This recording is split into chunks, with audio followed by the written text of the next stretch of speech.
Hi students, வணக்கம். இப்போ என்ன பார்க்க போகிறோம்? இயல் 3 பயிற்சி 3.3 18ஆம் கணக்கு. என்ன கொடுத்துருக்கு? ஒரு செவ்வகத்தின் ஒவ்வொரு பக்கமும்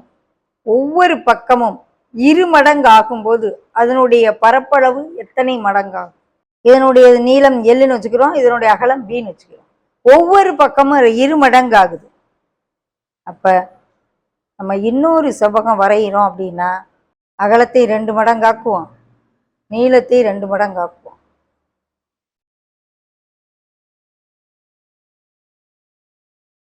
இது எல்லுனா இது 2L ஆகுது, இது பின்னா இது 2B ஆகுதுன்னு வச்சுக்கோங்க.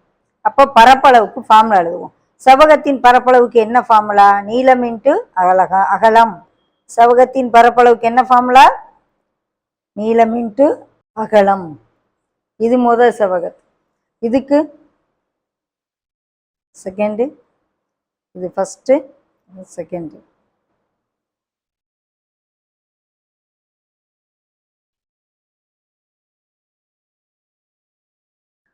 டபுள் ஆகுது, நீளமும் டபுள் ஆகுது, அகலமும் டபுள் ஆகுது. அப்போ என்ன ஆகும்? 2 2 சார் 4LB.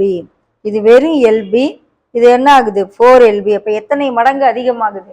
ஒவ்வொரு பக்கமும் 2 மடங்கு ஆச்சுன்னா பரப்பு 4 மடங்கு அதிகமாகுது. இதுக்கும் கம்பேர் பண்ணையில 4 மடங்கு.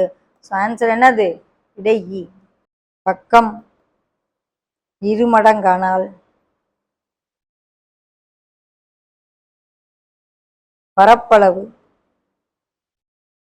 4 மடங்கு அதிகரிக்கும். ஓகே, அப்போ விடை என்னது? இ. 4 மடங்குன்றத ஓகேவா? இது LB, இது 4LBன்னு. ஏன்னா இது 2 மடங்கு, இது 2 மடங்குங்கையில் நீளம் இன்ட்டு அகலம்கையில் 2 2 சார் 4 ஆயிடும்.